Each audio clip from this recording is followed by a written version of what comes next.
महाभारतामध्ये बघायला मिळते। भगवत भक्तावर किती प्रेम करतो, देखा नवलतया प्रभूचे अद्भुत प्रेम भक्ताचे, सारथ्य पण पार्थाचे करीतो असी। काय दिलं होतं अर्जुनाने, एवढून भगवान परमात्मा अर्जुनावर प्रेम करत होता। या जगाचा मालक आहे, रथ हाकणारा। तुमच्याकडे आमच्याकडे ज्या वस्तू आहे, ज्या गोष्टी आहेत, त्या देवाने दिलेल्या आहे। ऐका, यशस्वी औदार्य ज्ञान वैराग्य ऐश्वर्य हे सहाही गुणवर्य वसती जेथे, सत्ता संपत्ती तुम्हाला आम्हाला जे सगळं दिलं हे देवाचे गुण आहे। आणि तो या विश्वाचा, या जगाचा मालक, ब्रह्मांडाचा मालक महाभारत युद्धामध्ये दिवसभर अर्जुनाचा रथ हाकण्याचं काम करतो प्रेमापोटी। नुसतं रथ हाकून थांबत नाही, युद्ध सुटल्यानंतर अर्जुनाने मालकासारखं इकडे तिकडे फिरावं, तक्क्याला टेकून बसावं आणि या जगाच्या मालकानं घोड्याला चारा पाणी करावा, घोड्याचा खरारा करावा। अर्जुनाची घोडी धुतली आनंदे, संकटे बहुत निवारली। असं काय दिलं होतं अर्जुनाने, म्हणून भगवान परमात्मा अर्जुनावर प्रेम करत होता। देवाचा कायदा आहे, जो जो देवावर प्रेम करतो देव त्याच्यावरच प्रेम करतो। घ्यायची तेव्हा देशी ऐसा असशी उदार,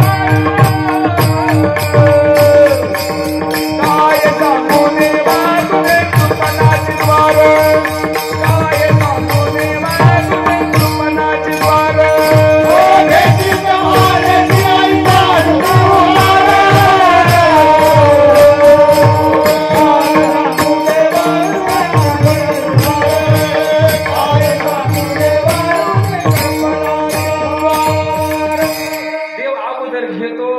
नंतर देतो। देवाला देण्यासाठी आपल्याकडे काय आहे, जे आपल्याला दिले ते देवानेच दिले। मग देवाला देऊन देऊन तुम्ही आम्ही काय देणार आहे? देवाला फक्त एकाच गोष्टीची कमी, ते म्हणजे प्रेम। थोर प्रेमाचा भुकेला,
संप्रदायातले माणसं आहे, सगळे हुशार माणसं आहे सगळे। पण तरी सुद्धा आणखी एकदा सांगतो, आमचे गोविंद गुरुजी तिकडे येत असतात, आमचे वांगी फडागड संप्रदायातले नियम सांगतो तुम्हाला. डबल चाली कधी म्हणायच्या? जे कीर्तनला घेतलेले जे अभंगाचे 4 चरण आहे, फक्त त्या 4 चरणाला डबल चाल म्हणायची. आणि चौखाड्याचं जर प्रमाण आलं तर फक्त त्याला डबल चाल म्हणायची. इतर आदले मधले जे प्रमाण आहे कीर्तनकारांनी घेतलेले किंवा इतरांनी घेतलेले, त्याला डबल चाल लावायची नाही. टाइमपास होतो.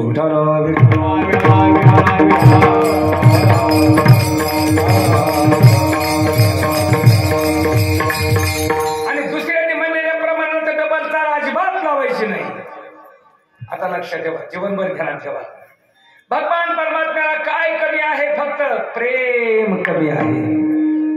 देव कोणावर बी प्रेम करत नाही. जो देवावर प्रेम करतोय, देव त्याच्यावरच प्रेम करतोय. दर दिवस अर्जुनाला भेटल्याशिवाय देवाला चैन पडत नव्हता.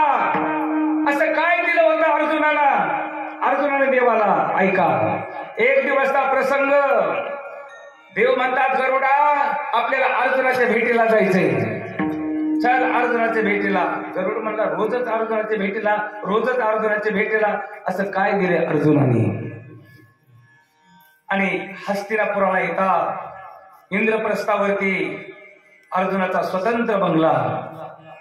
आणि अर्जुन आराम करत होता. अर्जुनाच्या डोक्याला द्रौपदी माता तेल लावत होत्या. आणि तेवढ्यामध्ये गरुड आणि देव अर्जुनाच्या जवळ गेले. द्रौपदी मातेनं बघितलं, माझा दादा आला, माझा भाऊ आला. पटकन बाजूला सरकल्या. देव म्हणले, थांब, अर्जुनाची झोप मोडन. द्रौपदी अगोदर डोकं द्रौपदीच्या मांडीवर होतं, तेच डोकं देवाने अर्जुनाचं आपल्या मांडीवर घेतलं. द्रौपदी जशी तेल लावत होती अर्जुनाच्या डोक्याला, तसा भगवान परमात्माही अर्जुनाच्या डोक्याला तेल लावू लागला. गरुड म्हणला, आता चक्क मेवण्याच्या डोक्याला तेल बी लावायला लागलाय. देव म्हणले, चल आता तुझी बारी. बोलून दाखवलं नाही, पण म्हणला आता मला बी ह्यांच्यासारखं तेल लावावं लागतंय. आणि गरुडाच्या मांडीवर देवाचं डोकं ठेवलेले. बहीण भाऊ दोघं बोलत बोलत थोड्या अंतरावर गेले. देवानं कडी कोंडा त्या रूमचा लावून घेतला आणि गेले बाहेर. त्या रूम मध्ये गरुड अर्जुनाच्या डोक्याला तेल लावत होता. आणि प्रत्येक रोमारोमामधून जय कृष्ण श्रीकृष्ण असा ध्वनी येत होता.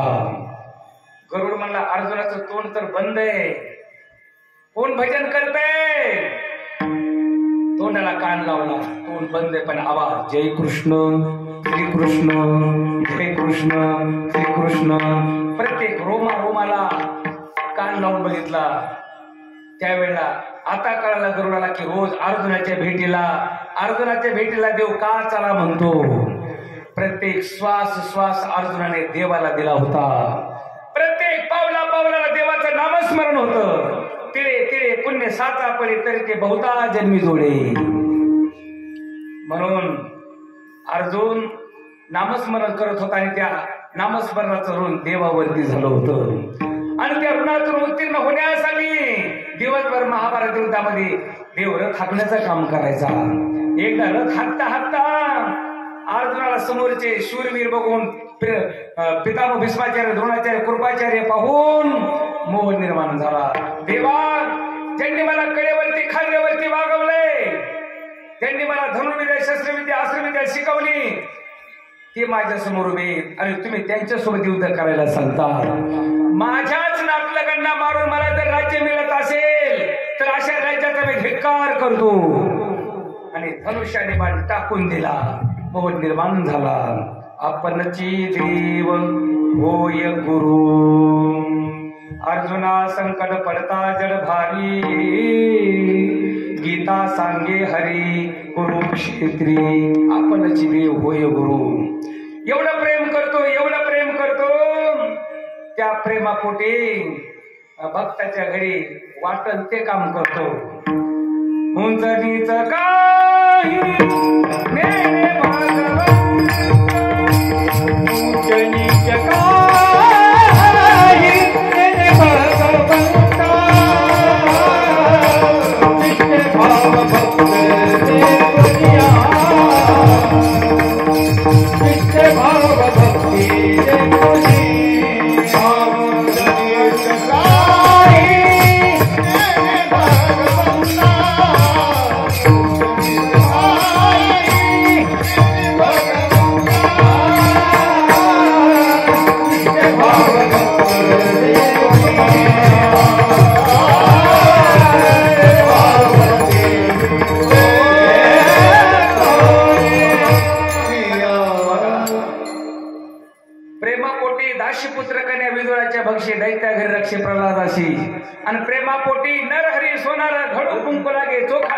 मुंगे ढोरे ओढे.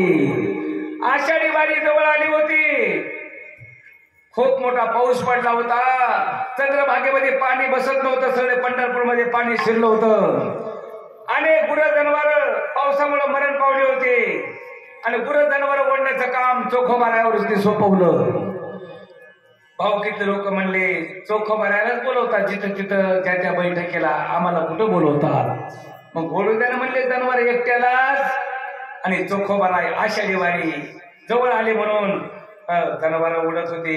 मेलेले जनावर ओढायचे, दूर अंतरावर नेऊन टाकायचे. दशमीचा दिवस आला आणि चोखोबारा म्हणतो सोयरा आषाढीचा सोहळा भरणार आहे. वारकरी मंडळीला घाण यायला नको. ताण पाणी अन्न पाण्याचा सुद्धा विचार नाही. रात्र दिवस जनावर ओढत होते. एक दिवसभर जनावर ओढली आणि रात्री बी जनावर ओढली. चोखोबाराच्या खांद्याला काचर पडली होती. रक्त सांडत होत. त्यावेळेला सोयरा म्हणत होते अहो सकाळपासून तुम्ही जेवण केलं नाही, जेवण तरी करा. नाही जेवायचं. उद्या माझ्या पांडुरंगाची एकादश आहे. सर्व वारकरी मंडळी येणार आहे. त्यांना घाण यायला नको. शेवटी रावलं नाही. देवाने स्वतः बेटीवर उडी मारली आणि चोखोबारा सोबत गुरु ओढण्याचं काम केलं. भक्तावर एवढं प्रेम करतो की त्या प्रेमापोटी वाटत ते काम करतो. एवढंच नाही तर महाभारत युद्धामध्ये पहा भाऊ जवळचा का आलेला कीर्तनकार गुरुजी महाराज जवळचा सांगा बरं. महाराज जवळचा.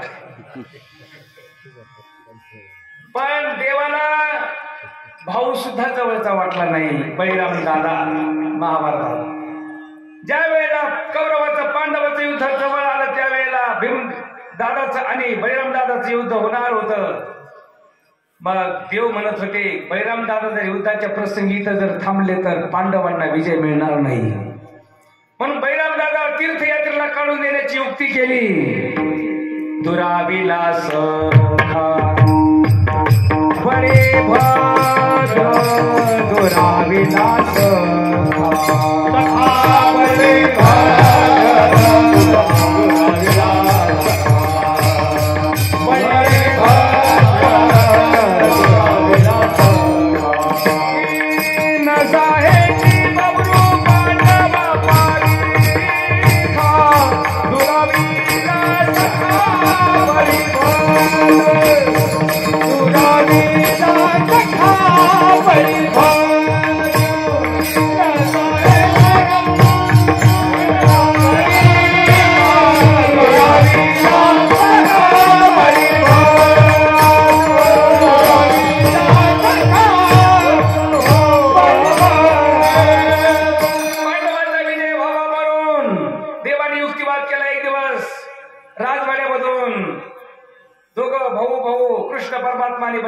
मित्राप्रमाणे राहायचे. खांद्यावर एकमेकांचे हात टाकलेले चेष्टा करीत करीत राजवाड्यातून बाहेर पडले. समोर गायीचा एक कळप येत होता.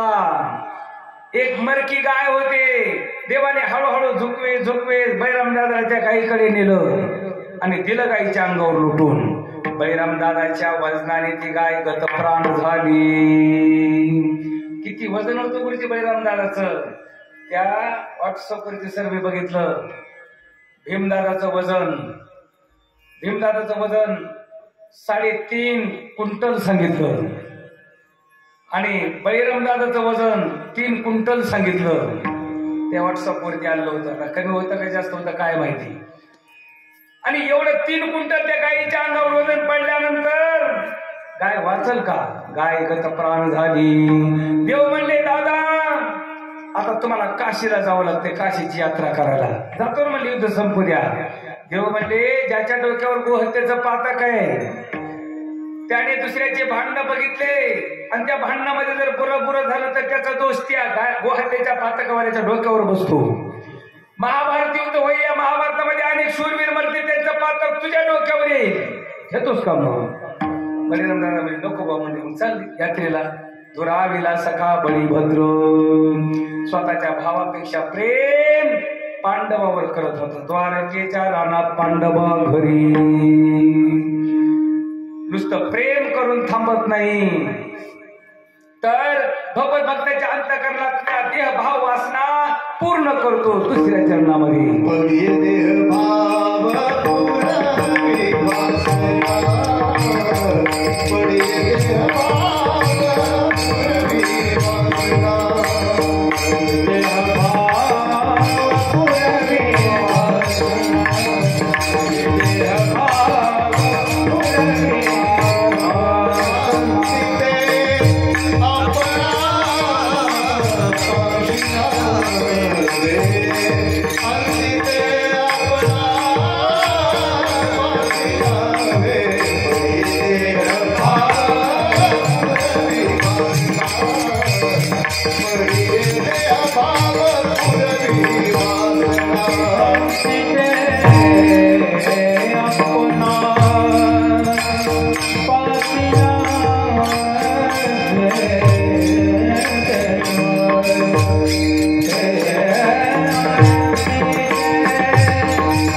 पूर्ण करतो.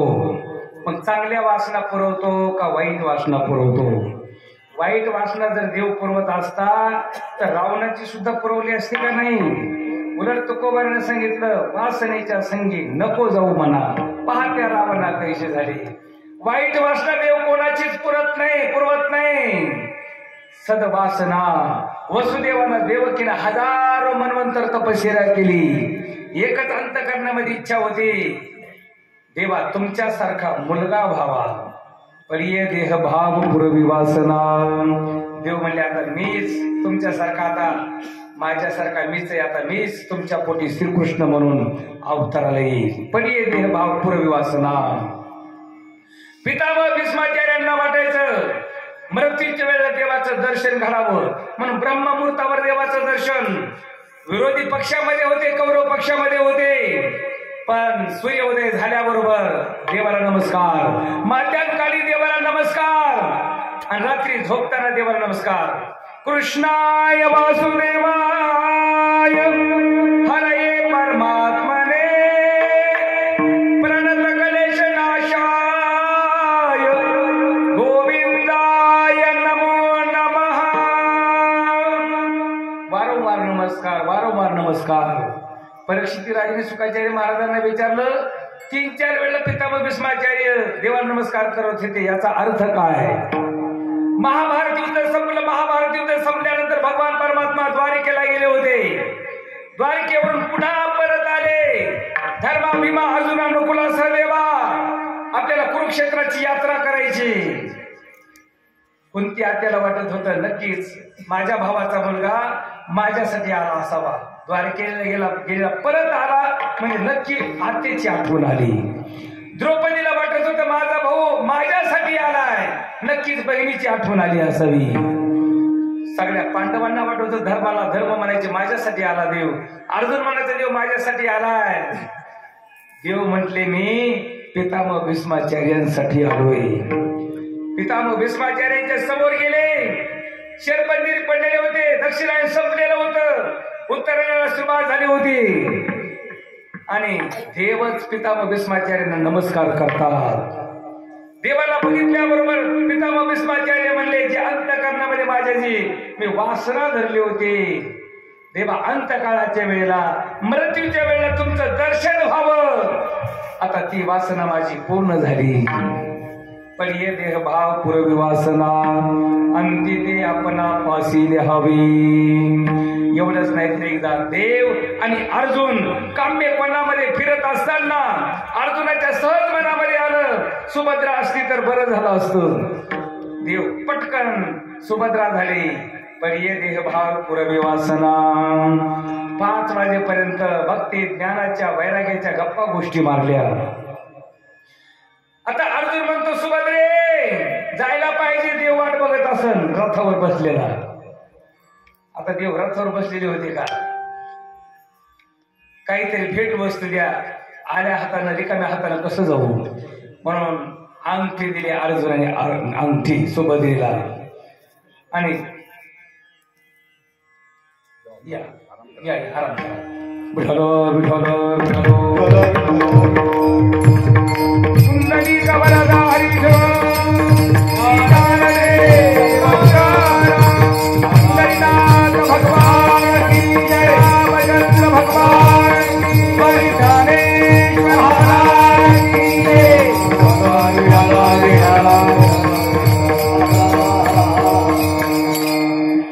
अंगठी दिली आणि झाडाच्या आड गेले की लगेच देव झाले बसले रथामध्ये. रथ वायू वेगाने निघाला होता. देव अधूनमधून वरी हात करायचे आणि चाबूक मारायचे घोड्याला. अर्जुन म्हणला आपली अंगठी तर यांच्या हातामध्ये. जाऊ दे, एका अंगठीसारखी दुसरी अंगठी असू शकते. पण खरं खोटं पाहण्यासाठी जेव्हा इंद्रप्रस्थाला गेले त्यावेळेला सुभद्रेच्या महालाकडे खरं खोटं पाहण्यासाठी देव उतरण्याच्या अगोदर अर्जुन उतरला. ए सुभद्रे सुभद्रे म्हणजे काय झालं ओरडायला? अगं तुला मी 1-2 तासापूर्वी अंगठी दिली होती, कुठे आहे? सुभद्रा म्हणली डोकं ठिकाणीवर आहे का? डोकं आहे का? म्हणले तर उगाच बोलतोय का? अहो सकाळपासून तुमची आणि माझी भेट तरी झाली का? मग अर्जुन म्हणला सुभद्रा कोण होती? म्हणजे मला काय माहिती. तेवढ्यामध्ये देव पाठोपाठ आली. अर्जुना काय चाललंय? म्हणजे आता 2 तासापूर्वी अंगठी दिली खुशाल नाही म्हणून सांगती. देव म्हणले तुला मगाच्या सारखी सुभद्रा बघायची का? चल ये माझ्या माग. देव पुढे चालतात आणि अर्जुन माग चालतो. चलत चलत देवाने रूप बदललं उर्जी. म्हणजे सांग अशी सुभद्रा होती का? म्हणले हो. पण ये देह भाव पुरवी वासना. नुसती वासना पुरवून थांबत नाही. भगवत भक्तावर जर संकट आलं तर त्या संकटातून सोडवतो. 3रं चरण मागे पुढे उभा राहे सामारी तर. मागे पुढे मागे पुढे उभा राहे. मागे पुढे उभा राहे सामारी तर.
संकटातून भगवत भक्ताला सोडवतो प्रेमापोटी. महाभारतामध्ये अनेक संकट आली अर्जुनावरती. देव पुढे बसलेले होते. ऐका लक्षात घ्या. ज्यावेळेला महाभारत युद्ध संपलं त्यावेळेला देव म्हणाले अर्जुना चल अगोदर तुला उतरायचंय. अर्जुन म्हणला नाही अगोदर तुम्ही उतरा नंतर मी उतरतो. देव म्हणले नाही आज तुला उतरायचंय. हाताला धरून खाली काढलं. जोपर्यंत देवाचा पाय रथावरती होता तोपर्यंत काही होऊ शकलं नाही. देवाने पाय काढल्याबरोबर तसा टाइम बॉम्ब असतो वेळेवर लावलेला तसा तो स्फोट झाला रथाचा. आता कळालं अर्जुनाला की देवाने माझे किती संकट निवारण केले. ज्या वेळेला महाभारत युद्धामध्ये दूधकर्म खेळत असताना कौरवाने पांडवाला हरवलं आणि त्या दूधकर्मामध्ये द्रौपदीला सुद्धा जिंकवलं. दुर्योधनाने सांगितलं दुःशासना जा द्रौपदीला घेऊन ये. एक वस्त्रऋषी द्रौपदी माता म्हणते भाऊजी नका नेऊ मला तिकडे माणसामध्ये. दुःशासन म्हणतो मी जिंकले, आम्ही तुम्हाला जिंकले, आता तुम्हाला आमच्या सोबत यावं लागणार आहे. केसाला धरून भर सभेमध्ये ओळख आणलं. आल्या दुर्योधन म्हणतो दुःशासना बघतोस काय, विवस्त्र कर. त्यावेळेला कुंती मातेनं सासून सुनाला सांगितलं होतं. सासूचा शब्द सुराने कधी बी आठवणीत ठेवला पाहिजे. कुंती आत्यानं द्रौपदीला सांगितलं होतं द्रौपदी तुझ्या जीवनामध्ये कधी संकट आला तर तो देवाचा धावा कर. आणि सासूचे शब्द आठवला आणि द्रौपदीने बऱ्याच वेळेला पितामह भीष्माचार्यांना, कृपाचार्यांना, द्रोणाचार्यांना सगळ्यांना सांगितलं माझं वस्त्रहरण थांबवा, पण कुणीही वरी बघायला तयार नाही. बोलणं तर दूरच सोडून द्या. शेवटी मग मात्र आपल्या सासूच्या शब्दाची आठवण आली. कोठे गुंतलाशी द्वारके कराया, वेळ का सखाया लावियेला, वेळ का सखाया लावियेला. कोठे गुंतलाशी द्वारके कराया, वेळ का सखाया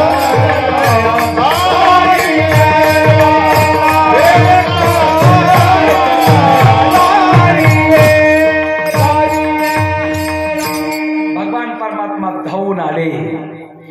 आतापर्यंत ज्यांनी देवाला हाका मारल्या त्यांच्यासाठी देव धावून आले. 10 मिनिटांमध्ये सांगतो सेवा पूर्ण करतो. संकल्पित वेळ आपला संपला. भक्त प्रल्हादाने देवाला हाक मारली. देव खांबातूनच प्रकट झाले. गजेंद्राने समुद्रातले कमल तोडलं आणि देवाला समर्पित केलं.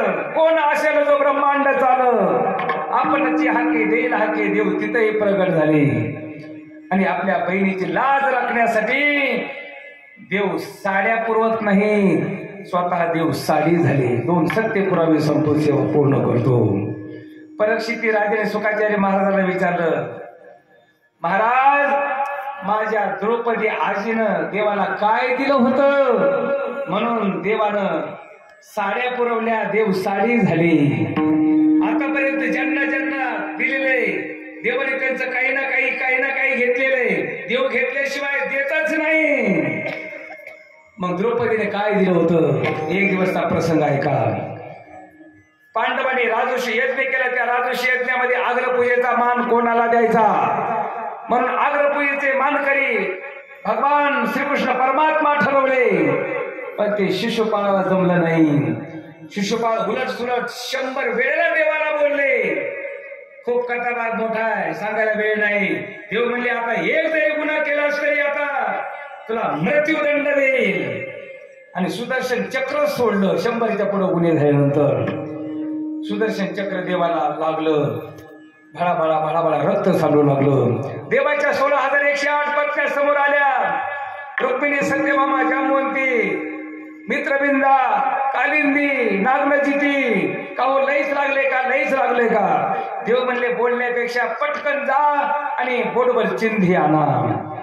आणि 16,108 पत्न्या पटापटा आपल्या महालात गेल्या.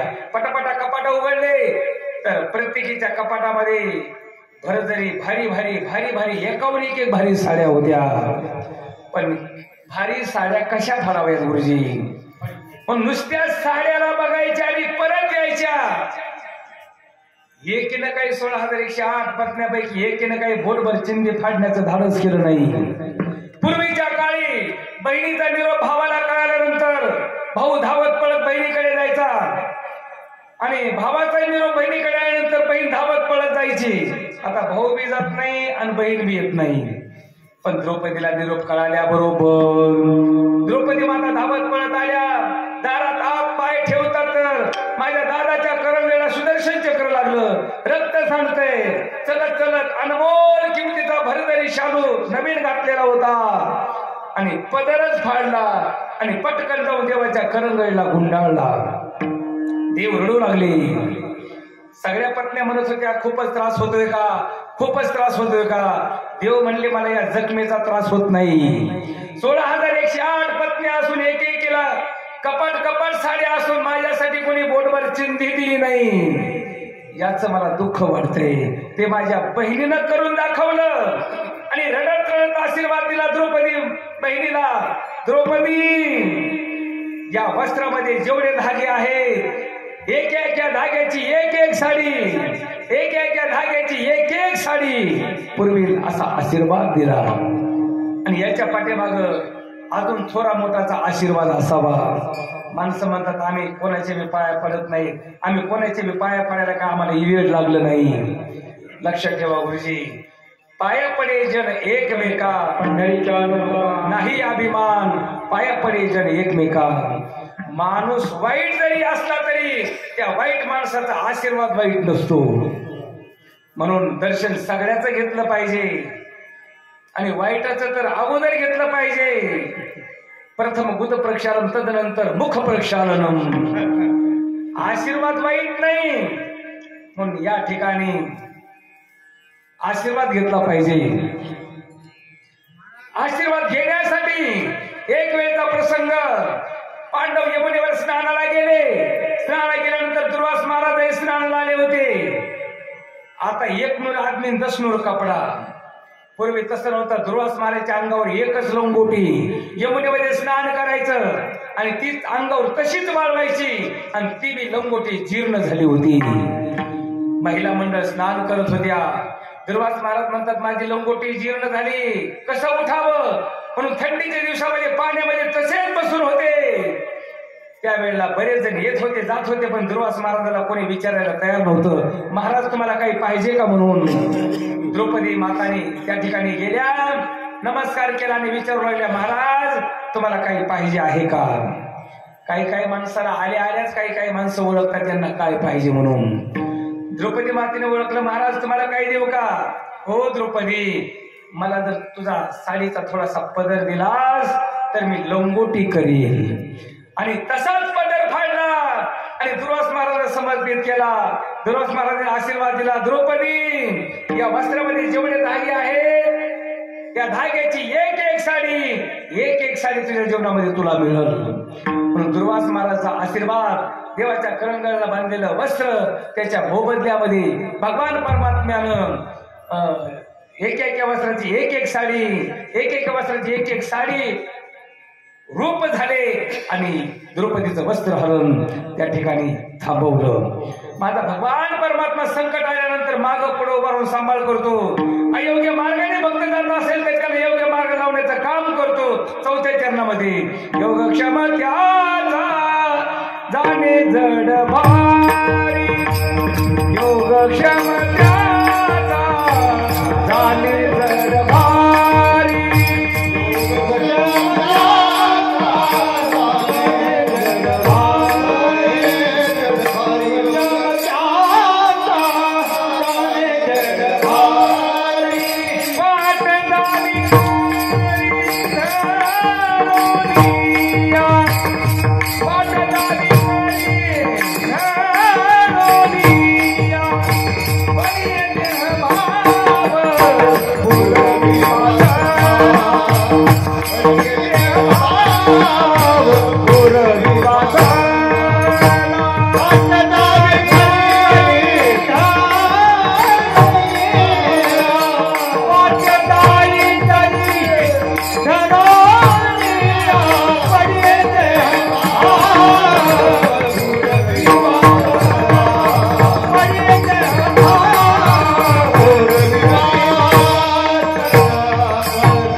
देव करतो.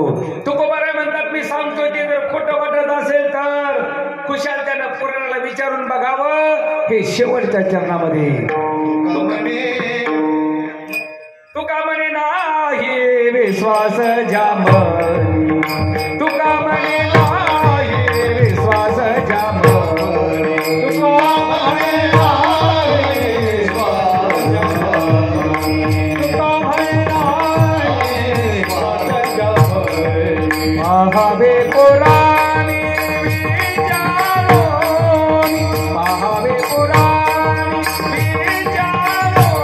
पडिले भावा